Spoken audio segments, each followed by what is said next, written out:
नमस्कार दोस्तों, स्वागत है आप सभी का super IAS by textbook के यूट्यूब चैनल में।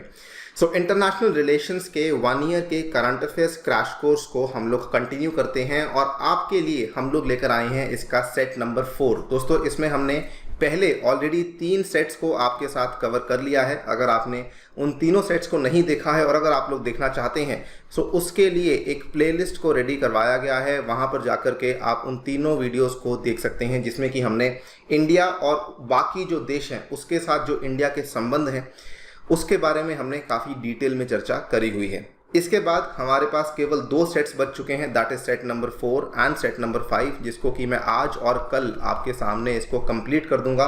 और इन दोनों सेट्स के अंदर मैं आपके लिए डिस्कस करने वाला हूं वो वाले इवेंट्स जो कि अंतर्राष्ट्रीय स्तर पर हुए हैं, लेकिन कहीं ना कहीं वो हमारे आईआर के टॉपिक के लिए काफ़ी ज़्यादा रेलेवेंट और इम्पॉर्टेंट बन जाते हैं। चलिए शुरू करते हैं बिना किसी देरी के। दोस्तों, मेरा नाम है अनिरुद्ध। यदि आप लोग इस लेक्चर की पीडीएफ को डाउनलोड करना चाहते हैं तो यहाँ पर दिए गए टेलीग्राम चैनल के माध्यम से कर सकते हैं। इसके अलावा अगर आपने अभी तक सुपर आईएएस चैनल को सब्सक्राइब नहीं किया है definitely do that, so that आपको हमारी वीडियोस की नोटिफिकेशंस टाइम टू टाइम मिलते रहें। ऑल्सो बताना चाहूँगा, टेक्स्ट बुक आपके लिए एक नई पहल लेकर आया है, जिसके माध्यम से आप लोग घर बैठकर इंडिया के जो बेस्ट यूपीएससी इंस्टीट्यूट्स हैं उनके माध्यम से अपनी तैयारी को आगे बढ़ा सकते हैं। ये वाले वो इंस्टीट्यूट्स हैं जो कि दिल्ली के टॉप इंस्टीट्यूट्स हैं, जो कि ऑलरेडी टॉप रैंकर्स को प्रोड्यूस कर चुके हैं। और अगर आप इनसे पढ़ना चाहते हैं तो आपको दिल्ली वाली जो ऑफलाइन कोचिंग की फीस है वो देने की आवश्यकता नहीं, बल्कि आप सिंगल सब्सक्रिप्शन के माध्यम से इन सभी टीचर से पढ़ पाएंगे। और ये वाला जो सब्सक्रिप्शन का कॉस्ट है that is only 2500 rupees per month, जिसके ऊपर आपको 20% का डिस्काउंट मिलेगा और इफेक्टिवली आपको जो कॉस्ट पड़ेगी वो पड़ेगी 2000 रुपये प्रति महीने की, और टोटल जो सालाना आपको कॉस्ट पड़ेगी दैट इज 24,000। आप लोग ऐसा कर सकते हैं अगर आप लोग मेरा रेफरल कोड A2SIR इस्तेमाल करते हैं तो। इस पर्टिकुलर लेक्चर में मैं आपके साथ 4 चीज़ों को डिस्कस करने वाला हूं। दैट इज नाम के 60 साल पूरे हुए हैं, that is non aligned movement के 60 साल पूरे हुए, उसके बारे में ब्रीफली बात करेंगे, उससे जुड़े हुए कुछ इंपॉर्टेंट तथ्य, उसके हिस्टोरिकल फैक्ट्स हमारे लिए काफ़ी रेलिवेंट हैं। देन नंबर 2 पे हम लोग बात करेंगे बायलैटरल इन्वेस्टमेंट ट्रीटीज़ के बारे में। ये वाली जो बायलैटरल इन्वेस्टमेंट ट्रीटीज़ हैं इसको लेकर एक रिपोर्ट सामने आई थी कि ये बेसिकली किस तरीके से काम करती हैं वगैरह वगैरह, तो उसके बारे में हम डिस्कस करेंगे। ये रिपोर्ट जो है ये MEA के द्वारा रिपोर्ट को पब्लिश किया गया था, उस रिपोर्ट को हम लोग स्टडी करेंगे।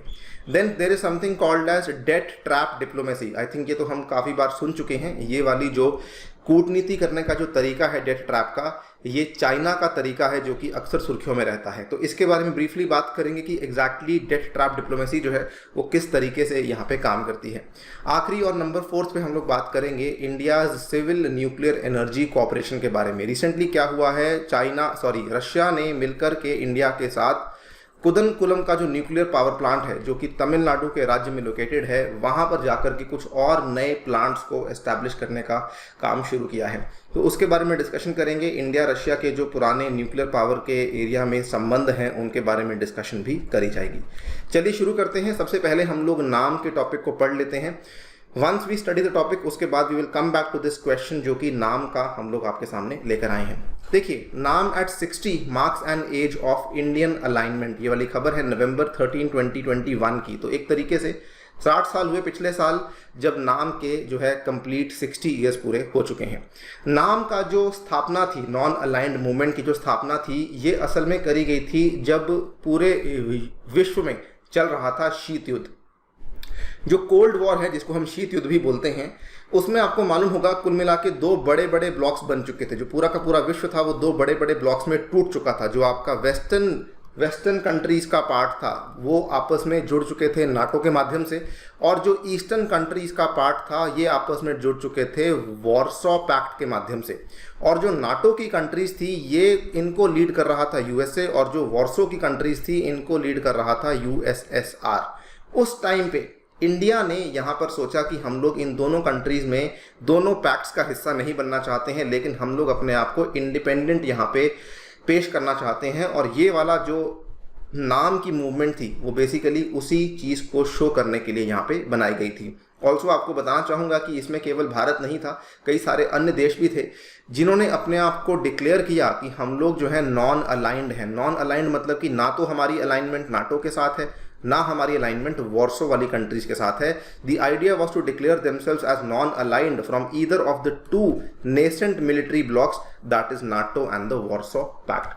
और इसीलिए ये वाला यहाँ पे नाम की स्थापना करी गई थी। इसका जो बेसिक कॉन्सेप्ट था ये सामने आया था 1955 में ड्यूरिंग डिस्कशंस जो की हुई थी एशिया अफ्रीका के बांडुंग कॉन्फ्रेंस में। दोस्तों बांडुंग का जो कॉन्फ्रेंस है ये हुआ था इंडोनेशिया में।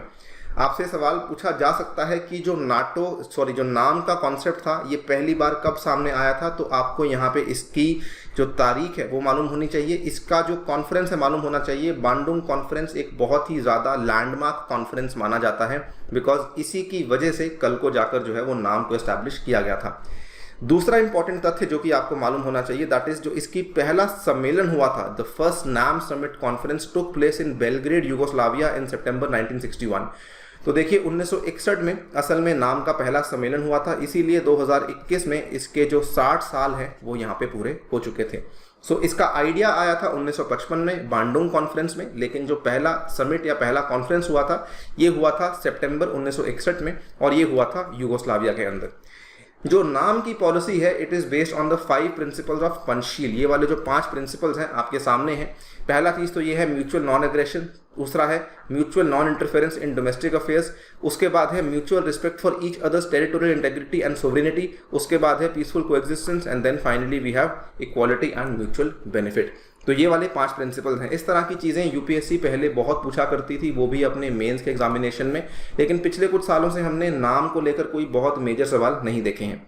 अगर हम लोग बात करें कि कौन कौन कंट्रीज नाम के सदस्यता में आती हैं, तो यहाँ पर आपके सामने है बहुत सारी कंट्रीज आती हैं। ये देखिए India, Saudi Arabia, then Libya, then ये बहुत सारी अफ्रीकन कंट्रीज इसमें आपको देखने को मिलती हैं। ऑलमोस्ट पूरा का पूरा अफ्रीका ही आपको देखने को मिल जाता है।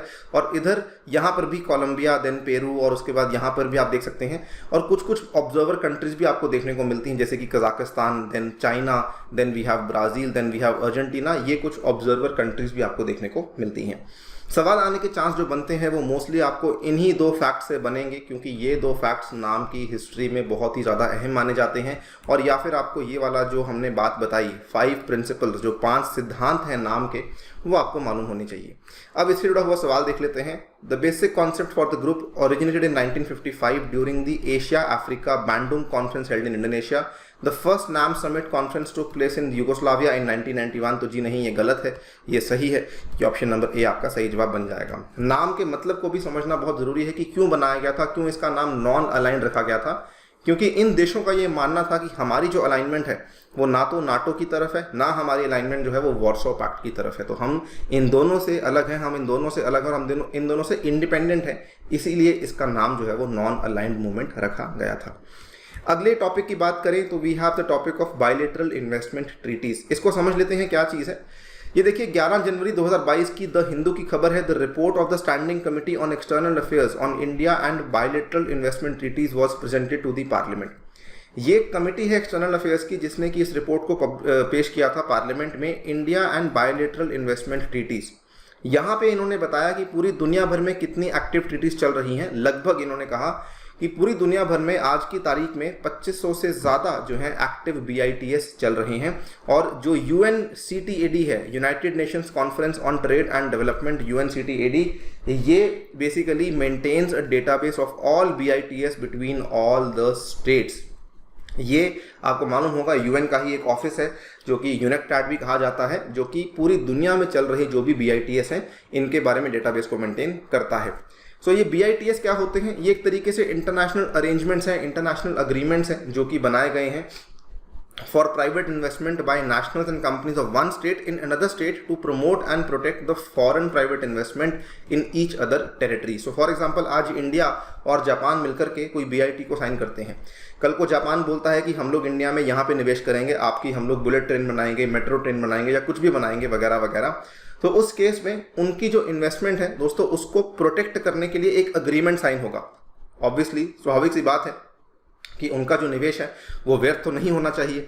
सो उस इन्वेस्टमेंट को, उस चीज़ को बचाने के लिए, प्रोटेक्ट करने के लिए और प्रमोट करने के लिए कि कल को जापान और पैसा इंडिया में डाले, तो उसके लिए यहाँ पे BITS को साइन किया जाता है। सो BIT establish minimum guarantees between two countries regarding the treatment of foreign investments such as national treatment, fair and equitable treatment and protection of the investors' rights. So ये अलग अलग चीज़ों के आधार पे ये कुछ पिलर्स होते हैं जिनके आधार पे इन BITS को यहाँ पे साइन किया जाता है. इंडिया ने बेसिकली ये बताया इस रिपोर्ट के माध्यम से कि जो हमने BITS अलग अलग देशों के साथ साइन किए हुए हैं उसमें हमारा अनुभव असल में कैसा रहा. सो इंडिया ने अपना पहला BIT साइन किया था यूके के साथ 1994 में और सब्सिक्वेंटली अब तक इंडिया लगभग 83 कंट्रीज के साथ अपने BITS को साइन कर चुकी है. और ये वाले जितने भी हमने BITS इंडिया ने साइन करे हैं they were based on the Indian model BIT of 1993. मैं आपको एक चीज़ बता दूं कि जो हम लोग पढ़ते हैं फ्री ट्रेड अग्रीमेंट, जो हम लोग पढ़ते हैं प्रेफरेंशियल ट्रेड अग्रीमेंट या फिर जो हम लोग कई सारे ट्रेड अग्रीमेंट्स की बात करते हैं वो चीज़ अलग है, BIT अलग चीज़ है. BIT बेसिकली इन्वेस्टमेंट्स को प्रोटेक्ट और प्रमोट करने के लिए होता है, लेकिन जो ट्रेड अग्रीमेंट होते हैं ये एक तरीके से व्यापार को प्रोत्साहित करने के लिए बनाए जाते हैं. तो दोनों में काफ़ी फ़र्क है. Do not confuse the two things, काफ़ी अलग अलग चीज़ें हैं. अब इंडिया का एक्सपीरियंस क्या कहता है. These BITs have been one of the major drivers of FDI inflows. कि क्योंकि इंडिया ने इतने सारे BITS यहाँ पे साइन करे हैं इसीलिए इंडिया में हमें बहुत ज़्यादा FDIs देखने को मिली हैं बिटवीन 2001 से लेके 2012 तक. और आपने देखा भी होगा कि जस्ट कुछ दिन पहले की खबर भी सामने आई थी कि इवन दो दुनिया भर में जो है FDI वो काफ़ी ज़्यादा कम हो रही है लेकिन इंडिया अभी भी एक तरीके से शाइन कर रहा है बिकॉज बहुत सारी FDI भारत में आपको देखने को मिल रही है. In 2011 international tribunal ordered India to pay 4.1 million Australian dollars to White Industries under the 1919 Indo-Australian BIT. Simultaneously, India started receiving multiple notices under its BIT due to the retrospective taxation debacle and the cancellation of 2G licenses by the Supreme Court. तो ये आपको मालूम होगा कि India में जो retrospective tax को लेके थोड़ी सी दिक्कतें चल रही थी जिसकी वजह से अगर आपको ध्यान होगा जो वोडाफोन वाला पूरा का पूरा केस हुआ था, राइट, वो वाला जो केस हुआ और इसके अलावा कई सारी अन्य कंट्रीज भारत के खिलाफ यहाँ पे नोटिस जारी करने लग चुकी थी कि भाई आपको हमें इतना सारा टैक्स पे करना है वगैरह वगैरह, कि आपने हमारे ऊपर गलत टैक्स लगा दिया है, आप वो टैक्स हमारे ऊपर नहीं लगा सकते हैं. और जो 2G लाइसेंस यहाँ पे कैंसिल किया गया था, जो पूरा का पूरा 2G स्कैम हुआ था, उसके चलते इंडिया का जो एक्सपीरियंस था वो BITs के साथ काफ़ी ज़्यादा नीचे आ चुका था.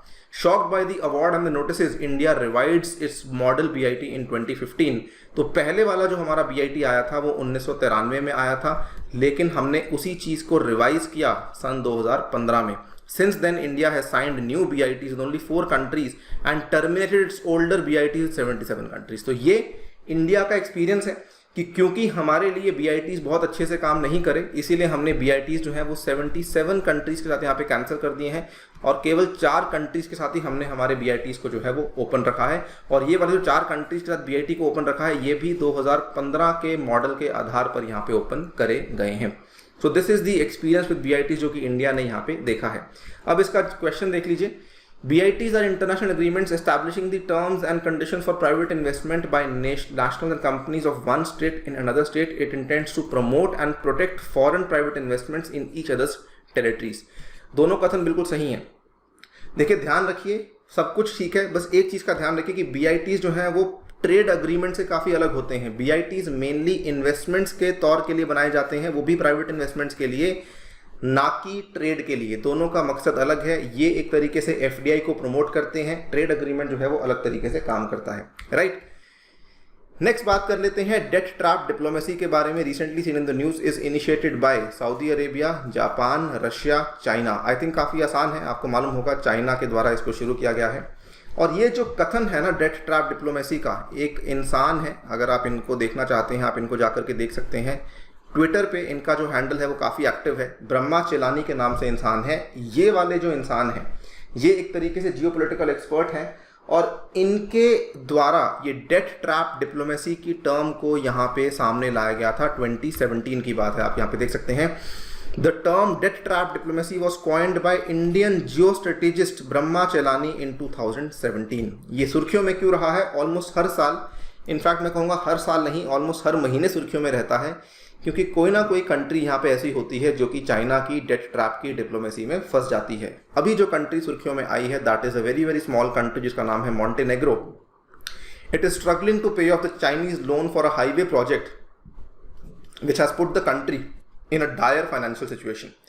सो इस पूरी की पूरी प्रक्रिया को समझते हैं। बेसिकली होता क्या है, देखिए चाइना का बहुत बड़ा प्रोजेक्ट है, आपको मालूम होगा, जिसमें कि चाइना सिल्क रोड को बना रही है, मैरीटाइम सिल्क रोड को बना रही है, और इसमें भी ये सीपेक वगैरह आपको देखने को मिलते हैं। तो ये बहुत सारे प्रोजेक्ट्स हैं जो कि चाइना बना रही है। ये जो आपकी मैरीटाइम सिल्क रोड है, ये इस तरीके से चाइना के द्वारा यहाँ पे कॉन्सेप्चुलाइज करी गई है कि कैसे ये पूरे यूरोप तक पहुँचेगी, और इधर से ये वाली रोड जो है ये ऊपर से जाकर के चाइना को टच करेगी। ये वाले पुराने वाले सिल्क रोड को ये लोग रिवाइव करने की कोशिश कर रहे हैं। तो ये पूरी की पूरी कहानी चाइना के द्वारा यहाँ पे करी गई थी, जिसको कि हम लोग बेल्ट एंड रोड इनिशिएटिव बोलते हैं।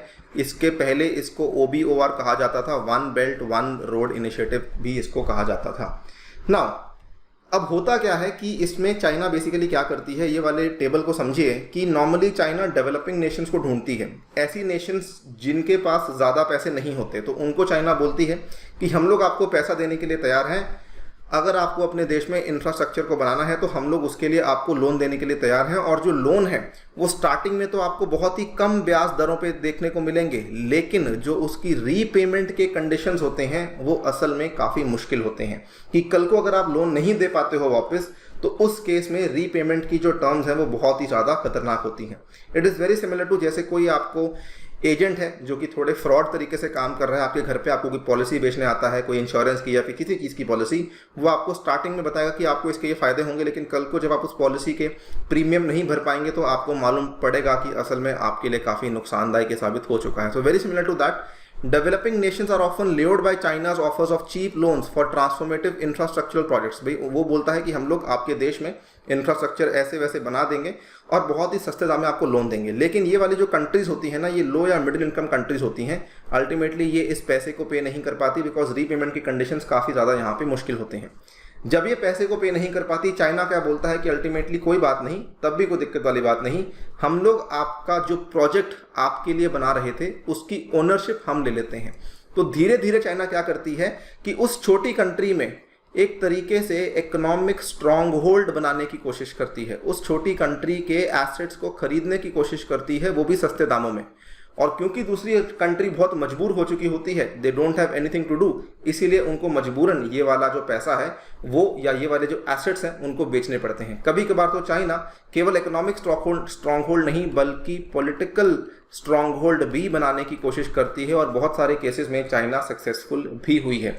जब ये हो जाता है तब ये वाली जो कंट्रीज हैं वो एक तरीके से एक ट्रैप में फंस जाती हैं, क्योंकि ये कंट्रीज जब तक इनका लेना देना चाइना के साथ नहीं था तब तक सब सही था, लेकिन जैसे ही चाइना पिक्चर में आया उसके बाद चीज़ें यहाँ पे बदलने लगी, जिसकी वजह से वो आज कंट्री डेट ट्रैप में फंस चुकी है।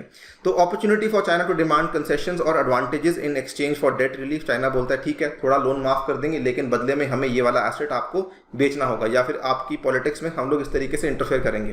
कंसेशंस में include handling over control of strategically valuable facilities such as ports, natural resources and lands.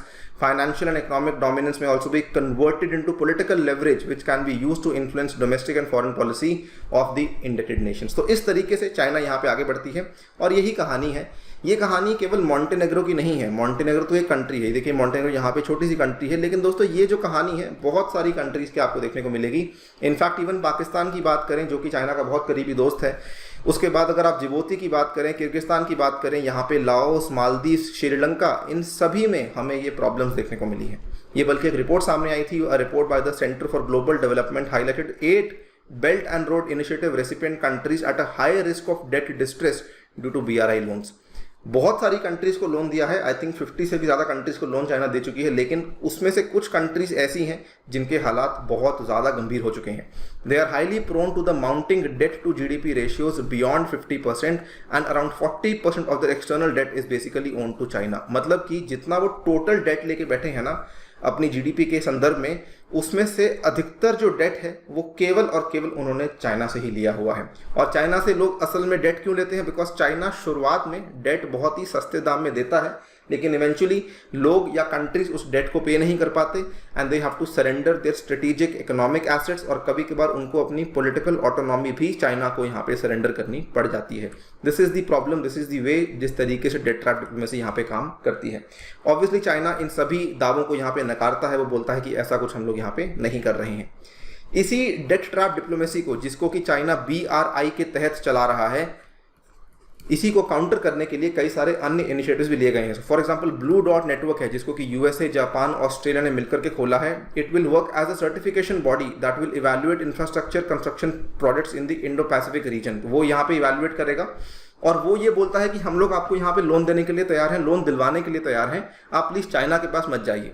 फिर एक और चीज है CDRI के नाम से, it's a partnership of national governments, UN agencies and private sector that aims to promote the resilience of new and existing infrastructure systems to climate and disaster risks in support of the sustainable development। ये बोलता है कि हम लोग again आपके लिए ऐसा infrastructure बनाएंगे जो कि डिजास्टर रेजिलिएंट होगा और हम लोग आपको जो है लोन्स भी ऐसे जगह से लेके देंगे ताकि आपको लोन पे ऑफ करने में दिक्कत ना हो। ये भी CDRI भी वही काम कर रही है।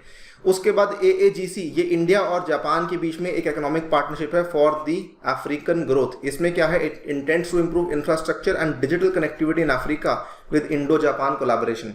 ये इसलिए महत्वपूर्ण है बिकॉज इंडिया भी कोशिश कर रहा है अफ्रीकन कॉन्टिनेंट के अंदर अपना जो एक तरीके से डोमिनेंस है या ग्रोथ है उसको बढ़ाने के लिए, बिकॉज करंटली चाइना का जो यहाँ पे ग्रोथ है वो बहुत ज़्यादा बढ़ चुका है एंड इंडिया और जापान भी यहाँ पे कोशिश कर रहे हैं कि हम लोग भी इकोनॉमी के दम पर अफ्रीका को डेवलप करवाएंगे और उनका झुकाव थोड़ा हमारी तरफ लेकर आ सकते हैं। एक और है GIF जो कि G20 कंट्रीज का इनिशिएटिव है। ये पहल G20 कंट्रीज की है। ये भी एक ग्लोबल कोलैबोरेशन प्लेटफॉर्म है विच integrates efforts to boost private investments in sustainable quality infrastructure in developing countries and emerging markets।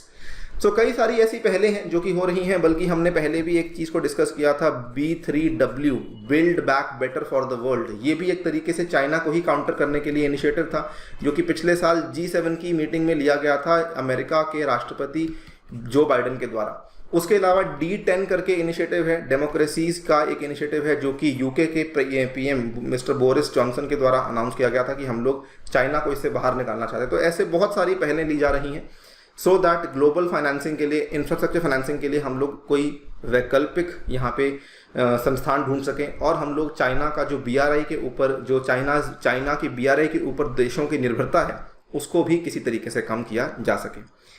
Next बात करें और आखिरी टॉपिक की बात करते हैं, that is the Kudankulam nuclear power plant. ये कौन से आपको स्टेट में देखने को मिलता है, तो सही जवाब है तमिलनाडु। Very very simple. ये न्यूज़ में क्यों रहा, बिकॉज देखिए 30 जून 2021 की ये खबर है, construction of units 5 and 6 at Kudankulam nuclear plant starts with Russia's Rosatom help.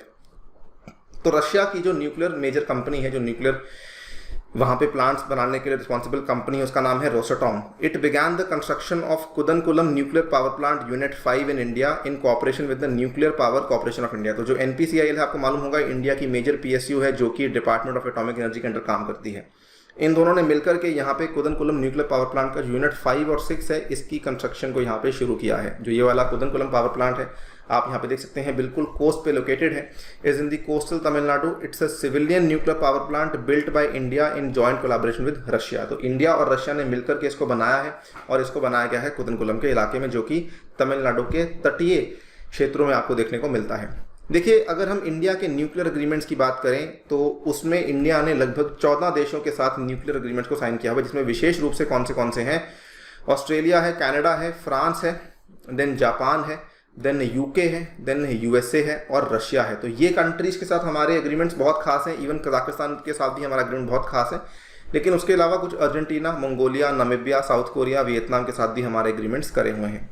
Very interestingly, even though India जो है वो NSG का हिस्सा नहीं है, लेकिन फिर भी इंडिया जो है, और साथ में बल्कि this is despite India not being a signatory to the NPT, ना तो इंडिया NPT का हिस्सेदार है, ना इंडिया जो है वो NSG का हिस्सेदार है। आप लोग मुझे कमेंट सेक्शन में बता सकते हैं कि NSG क्या चीज़ है और NPT क्या चीज़ है। इंडिया दोनों का ही हिस्सेदार नहीं है, लेकिन फिर भी इंडिया ने कई सारे देशों के साथ अपने सिविल न्यूक्लियर एग्रीमेंट्स को यहाँ पे अच्छे तरीके से एस्टैब्लिश किया हुआ है। अगर हम NSG की बात करें, this was established in 1974 as a result of successful nuclear test conducted by India, Operation Smiling Buddha और पोखरान। तो NSG के बारे में कुछ दो बातें आपको बता दूं कि इसकी जो एस्टैब्लिशमेंट है 1974 में हुई थी और उस टाइम पे असल में इंडिया के द्वारा अपना पहला न्यूक्लियर टेस्ट कंडक्ट किया गया था जो कि सक्सेसफुल था, जिसका नाम था स्माइलिंग बुद्धा या फिर पोखरान 1 भी कहा जाता है। उसके एक तरीके से रिएक्शन में दुनिया के कई सारे देशों के द्वारा NSG को एस्टैब्लिश किया गया था। जो भी ये यहाँ पे चीज़ें हो रही हैं, एनएसजी, एनपीटी वगैरह वगैरह, इन सभी का मकसद यही है कि हमें न्यूक्लियर पावर का जो इस्तेमाल है वो केवल पीसफुल पर्पसेस के लिए ही करना है। लेकिन इंडिया जो है, उन्होंने एनपीटी को साइन इसलिए नहीं किया। इंडिया बोलता है कि ये वाली जो ट्रीटीज़ हैं ये असल में डिस्क्रिमिनेटरी हैं, कि एक तरफ तो ये जो बड़े बड़े देश हैं ये बोलते हैं कि हम लोग यहाँ पर इन ट्रीटीज़ को साइन कर रहे हैं, लेकिन दूसरी तरफ ये लोग जो है न्यूक्लियर वेपन्स को बना भी रहे हैं। तो उनका मानना है कि ये ट्रीटीज डिस्क्रिमिनेटरी हैं, कि जो डेवलपिंग कंट्रीज़ हैं और जो छोटी कंट्रीज़ हैं उनके ऊपर दबाव बनाया जाता है कि आप लोग यहाँ पे वेपन्स को ना बनाइए, लेकिन आप लोग जो है यहाँ पे एनपीटी को साइन कर दीजिए। लेकिन वहीं पे अगर आप देखेंगे तो इंडिया ये बोलता है कि यूएसए, यूके, रशिया जैसी कंट्रीज़ वो खुद ही यहाँ पे वेपन्स को बना रही हैं।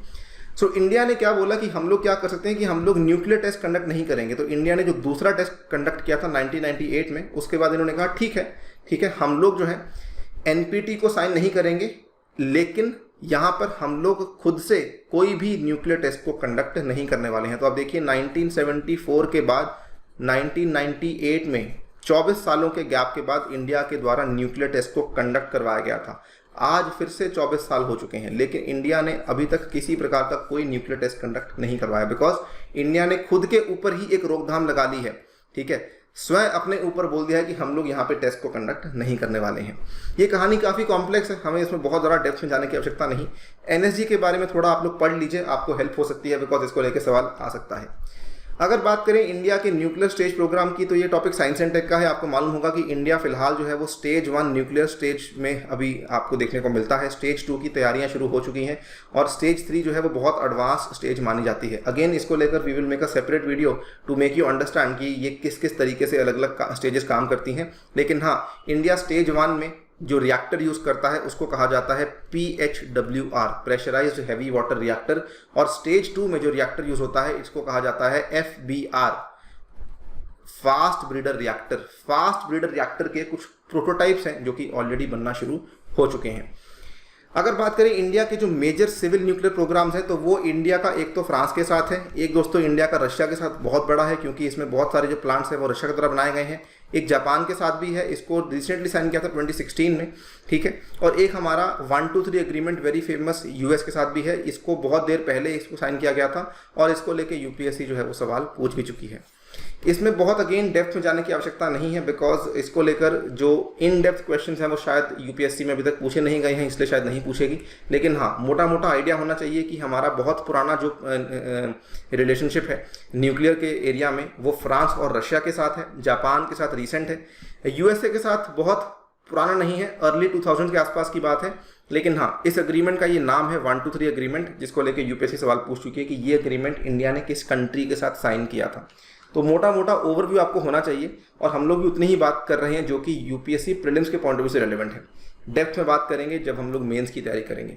इसी नोट पे आपसे ले रहा हूँ विदा। मिल लेंगे आपसे अगले लेक्चर में, लेक्चर नंबर 5 में, जिसमें कि कुछ और बचे हुए टॉपिक्स को कवर करवाया जाएगा। Thank you so much for listening. Stay tuned and stay safe.